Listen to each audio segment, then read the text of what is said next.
इस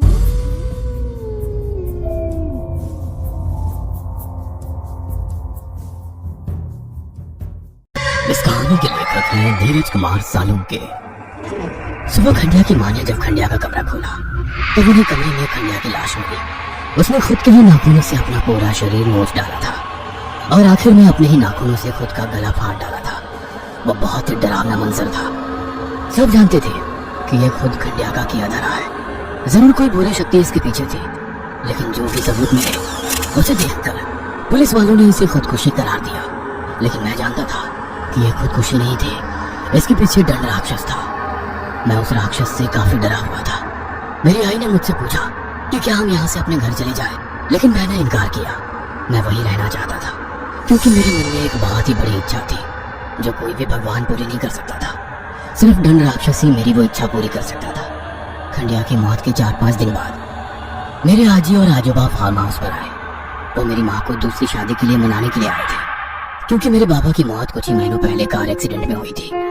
मुझे लगा कि इस बार भी मेरी आई उन्हें शादी के लिए मना कर देगी, लेकिन आई ने ऐसा नहीं किया। वो आजी आजोबा की बातों में आ गई। मैं चाहता था कि आई उन्हें शादी के लिए ना करे। मैं मेरे बाबा के अलावा किसी और आदमी को मेरी आई के साथ नहीं देख सकता था, लेकिन शायद मेरी आई को लगता था कि वो मेरी परवरिश अकेले नहीं कर सकती। उस रात मैं आई से गुस्सा होकर कमरे में सोने चला गया। मैं सोच रहा था कि काश मेरे बाबा वापस आ जाए, लेकिन सभी लोग कहते हैं कि मरा हुआ इंसान कभी वापस नहीं आता। उस रात मैं जैसे तैसे सो गया, लेकिन डोरबेल की आवाज सुनकर मैं नींद से जागा। मैं दरवाजा खोलने चला गया और जैसे ही दरवाजा खोला तब मैंने देखा कि बाबा दरवाजे पर खड़े थे। मुझे यकीन नहीं हो रहा था कि मेरे बाबा वापस आ गए, लेकिन तभी आई ने मुझे हिलाकर नींद से जगा दिया। मैं समझ गया कि वो केवल मेरा सपना था। मैंने सपने में बाबा को देखा था, लेकिन जब मुझे पता चला कि वो मेरा सपना था तो मैं सोच में पड़ गया कि क्या मुझे भी खंडिया जैसे सपने तो नहीं आ रहे, मतलब ऐसे सपने जो सच हो जाते हैं। मैं सोचने लगा कि क्या मुझे भी उस राक्षस की पूजा करनी चाहिए, और अगर खंडिया इच्छा में किसी की मौत मांग सकता है और राक्षस उसे पूरी कर सकता है तो मैं भी मेरे बाबा को जिंदा कर सकता हूँ।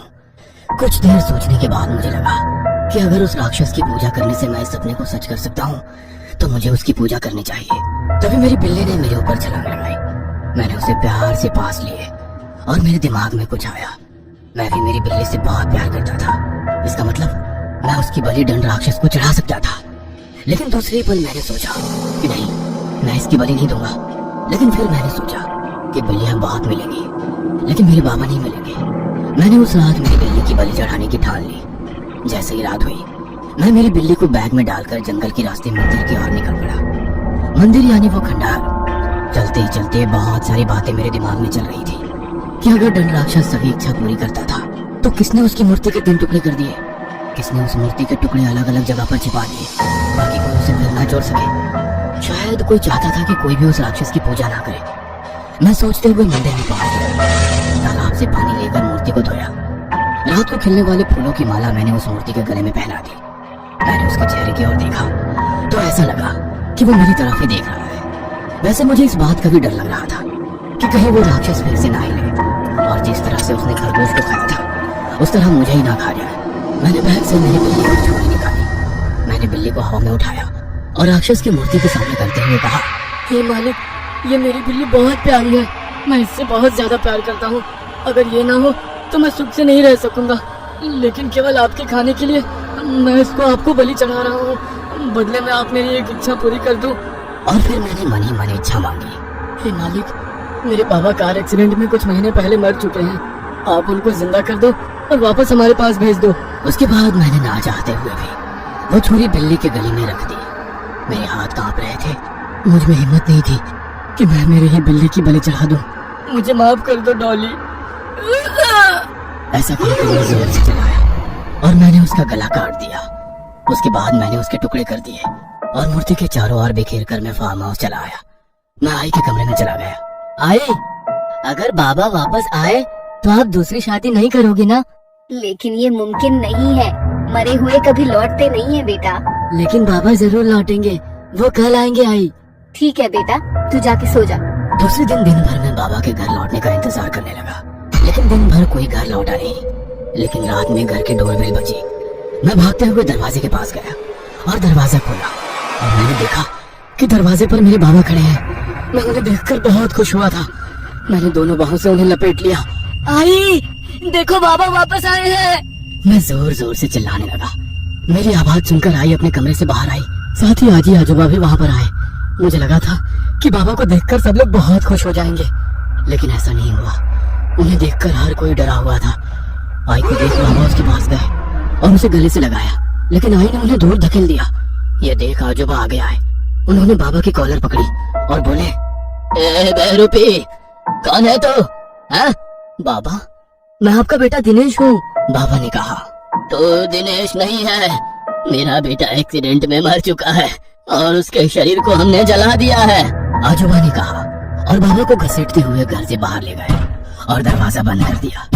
बाहर से बाबा बता रहे थे कि वो ही उनके बेटे हैं। आखिरकार मैंने आजी आजोबा और आई को सब कुछ बता दिया, जो मूर्ति को जमीन के बाहर निकालने के बाद हुआ था, और उन्हें ये भी बता दिया कि बाबा सच में मौत के बाद लौटे हैं, वो सिर्फ दंड राक्षस की वजह से। लेकिन मेरी आई फिर से मुझ पर गुस्सा हो गई। चिंटू बस कर, वरना मार खाएगा, उन्होंने कहा। लेकिन मैंने देखा कि आजी आजोबा के चेहरे पर डर छाया हुआ था। वो दोनों को कोई चिंता खाई जा रही थी। आजोबा, मेरा यकीन करो, मैंने कहा। तब आई मुझे बस चांटा लगाने ही वाली थी कि तभी आजोबा ने उसे रोका और बोले, रुक जाओ बहू, मुझे लगता है कि शायद चिंटू सच कह रहा है। ये आप क्या कह रहे हो पापा? हाँ बहू, लोग कहते हैं कि मरे हुए वापस नहीं आया करते, लेकिन ये पूरी तरह सच नहीं है। वो वापस आते हैं तब जब उन्हें बुरी शक्तियों को खुश करके वापस मंगाया जाए, और चिंटू ने यही किया है। हमें जल्दी से यहाँ से निकल जाना चाहिए, हमारी जान खतरे में है। ये आप क्या बोल रहे हो पापा? मुझे कुछ समझ में नहीं आ रहा है। बहू, ये सच बोल रहा है। कभी कभी मरे हुए लोग वापस आते हैं। हमारे गांव में भी एक लोहार मौत के बाद वापस लौट आया था। उसकी जलकर मौत हो गई थी। उसका 16 साल का बेटा अनाथ हो गया था, क्योंकि उसकी माँ कुछ सालों पहले ही मर चुकी थी। लोहार की मौत के बाद वो लड़का न जाने कहाँ चला गया, और जब 4 साल बाद वो गांव में लौटा तो गांव के लोग अचानक से बीमारी से मरने लगे, और एक अमावस की काली रात वो वापस आ गया। लेकिन लोग उसे लोहार का बहरूपिया समझ रहे थे। उसने लोगों को बताया कि वो नरक से वापस लौटा है, लेकिन कोई उसकी बातों का यकीन नहीं करता था। हर कोई उसका मजाक बनाता। इसलिए एक रात जब गांव के लोग सोए हुए थे, तब उसने सोए हुए उन लोगों को कुल्हाड़ी से काट कर मौत की नींद सुला दी, जो उसका मजाक बनाते थे। और दूसरे दिन सुबह उसने अपना गुनाह कबूल भी कर लिया। तब गुस्सा हुए गांव वालों ने उसे जिंदा जला दिया। बेटी, मरे हुए लोग जो वापस आते हैं वो क्रूर होते हैं, उसमें दया प्यार ऐसा कुछ नहीं होता, वो निर्दयी होते हैं। और जैसे चिंटू ने बताया है, अगर दिनेश नरक से लौटा है तो वो हमारे लिए खतरा है, और हमें जल्दी से यहाँ से निकलना पड़ेगा। की बातें सुनकर मेरी आई भी चकरा गई थी। मैंने उसकी आंखों में डर देख लिया था, साथ ही मैं भी घबरा गया था। बहू, तुम लोग पीछे दरवाजे से चुपके से कार की तरफ जाओ, मैं अभी कार की चाबी लेकर आता हूँ, आजोबा ने कहा। और आई, आजी और मैं पिछले दरवाजे से पार्किंग में चले गए। लेकिन तभी कार के पीछे से बाबा बाहर निकले। वो गुस्से में थे। ये देख आई और आजी पीछे झुक गए। क्या रे बुढ़िया, कहाँ ले जा रही है मेरे बेटे और बीवी को? उन्होंने गुस्से में आजी से कहा। अरे कुछ नहीं बेटा, चिंटू बीमार था तो हमने सोचा कि उसे अस्पताल ले आते हैं। आजी ने डरते हुए कहा। तभी बाबा ने आजी को एक चपेट मारा और आजी नीचे गिर गई। बाबा बहुत गुस्से में लग रहे थे। झूठ बोलती है बुढ़िया, उन्होंने कहा, और वो हमारी तरफ बढ़े। उन्होंने आई का हाथ पकड़ा और बोले, भाई को, बहुत दिन से हम दोनों ने साथ में रात नहीं गुजारी, चलो घर के अंदर चलते हैं। ये सुनकर मेरी आई घबरा गई। उन्होंने अपना हाथ बाबा के हाथ से छुड़ाने की कोशिश की, लेकिन बाबा ने जोर से उन्हें पकड़ा था। तब बाबा गुस्सा हो गए और उन्होंने आई को भी चांटा मारा और आई नीचे गिर गई। बाबा ने आई की बाल पकड़ी और उसे घसीटते हुए घर के अंदर ले जाने लगे कि तभी आजोबा वहां पहुंचे और उन्होंने बाबा के सर में फावड़ा मारा। वैसे बाबा जमीन पर गिर गए।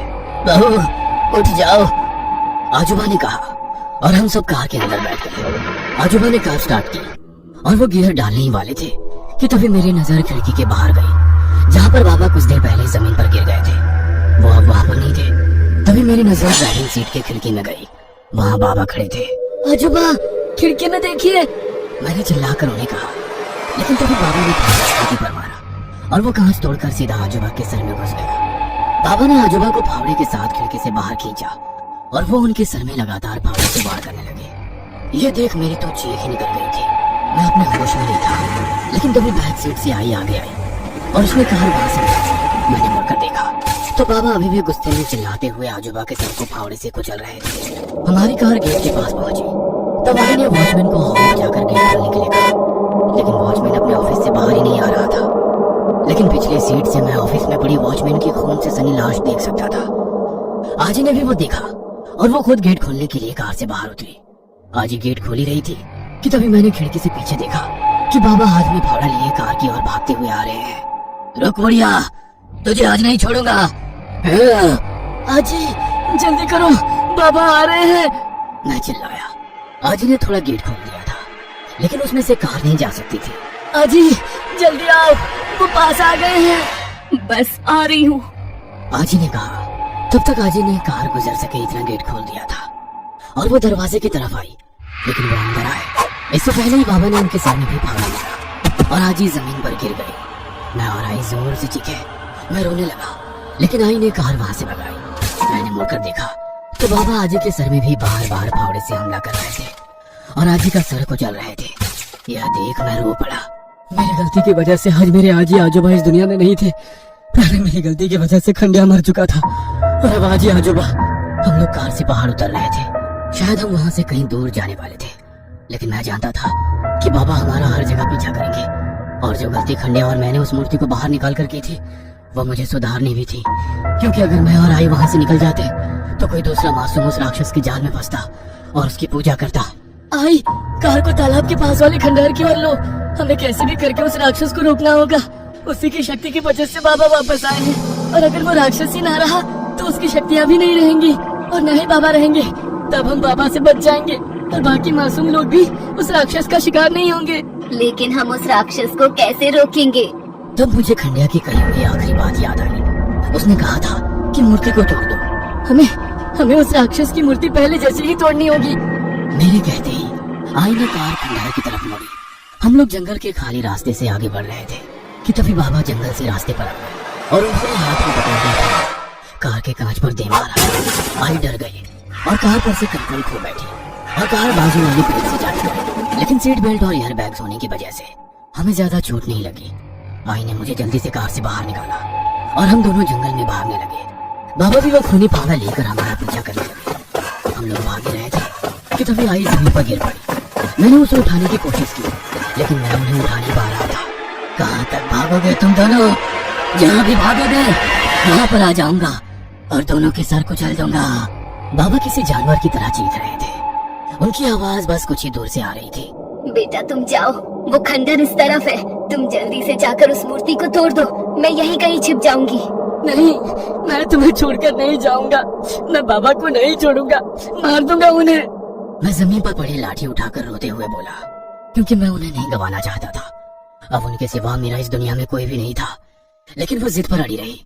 तभी मैंने पीछे से बाबा को आते हुए देखा। बेटा तुझे मेरी कसम है, तू नहीं गया तो देख मैं अपनी जान दे दूंगी। आई ने जमीन पर पड़ा पत्थर अपने सर पर रखते हुए कहा।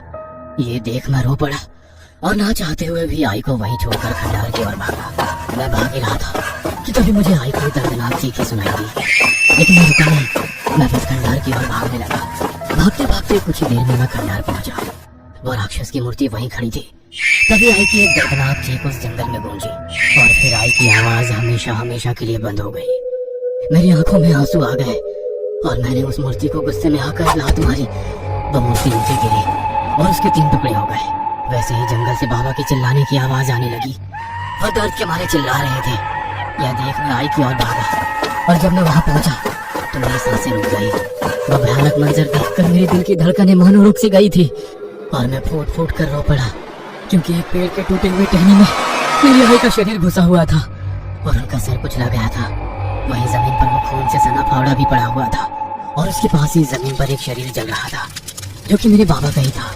शायद उनकी जान चली गई थी। राक्षस की खून बिखरते ही उसकी शक्तियां भी बिखर गई और नरक से लौटे मेरे बाबा आग में जल उठे। और फिर मर के वहीं लौटे जहाँ से वे आए थे। उस दिन मैंने अपना सब कुछ गवा दिया। ना मेरे पास आई बाबा थे, ना प्यार करने वाले आजी आजूबा। मैं अनाथ बन गया, सिर्फ और सिर्फ मेरी वजह से। अगर खंडिया ने मरते वक्त जो मुझे बताया था, अगर मैं वो करता, यानी कि उस मूर्ति को तोड़ देता, तो आज मेरे परिवार वाले जिंदा होते। उसके बाद मैंने उस राक्षसी मूर्ति के अनगिनत टुकड़े किए और दूर दूर के इलाकों के तालाबों में फेंक दिए, ताकि कोई भी इंसान फिर से उसे जोड़ ना पाए। ये कहानी आपको अच्छी लगी हो तो हमें सब्सक्राइब करें, हमारा इंस्टाग्राम और फेसबुक पेज जरूर फॉलो करें। और हाँ दोस्तों, सब्सक्राइब करना भूलना मत।